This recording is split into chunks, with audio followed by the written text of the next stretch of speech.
Hello, welcome sa aking vlog-vlogan. Linis Bahay episode 5.5 na nga po pala tayo. Yes, 5.5 lang kasi kalahati lang naman yung nagawa kong video. Ang naghugas lang ako ng bote, naghugas ng pinggan at naglinis sa lababo. Tapos yung ibang paglilinis, hindi ko na siya na video kasi nagmamadali na ako that time dahil may appointment ako kay Dr. Jano, adjustment ng brace ko. Kaya bawi na lang ako sa susunod. Kalahati na lang din ulit ng video yung i-upload ko para mabuo natin yung episode 6. Ang daming alam, no?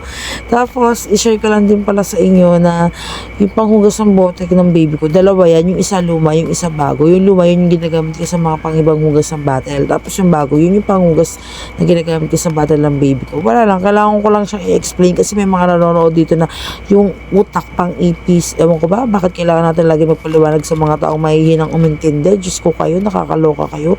Stress na nga ako tsaka napapagod na ako sa buhay, dumadagdag pa kayo.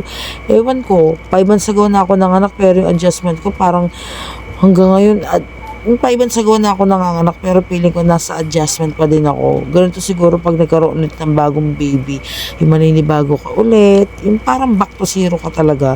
Yung dami mong gustong gawin pero hindi mo magawa. Yung tupiin ko nga sa upuan nila, nakita nyo yung last vlog ko, andun pa din siya hanggang ngayon, hindi ko pa rin natutupi. Nakapaglaban na sa encore, hindi pa rin ako nagtutupi. Ewan ko ba, yung pagtutupi talaga nagbibigay sa akin ng stress kasi OC ako magtupi. Gusto ko pa nagtupi ako talagang yung sipag na sipag ako kasi nga gusto ko pantay-pantay, maayos. Ilang damit yung tutupin ko, damit ng chatty, damit ng G-Smith, damit ng encore, tapos damit ko pa, tapos damit pa ng baby namin na simulan. Diba? So anyways, hanggang dito na lang pala tong vlog na to. Thank you for watching this vlog. I hope you enjoy. Kahit hindi ka enjoy.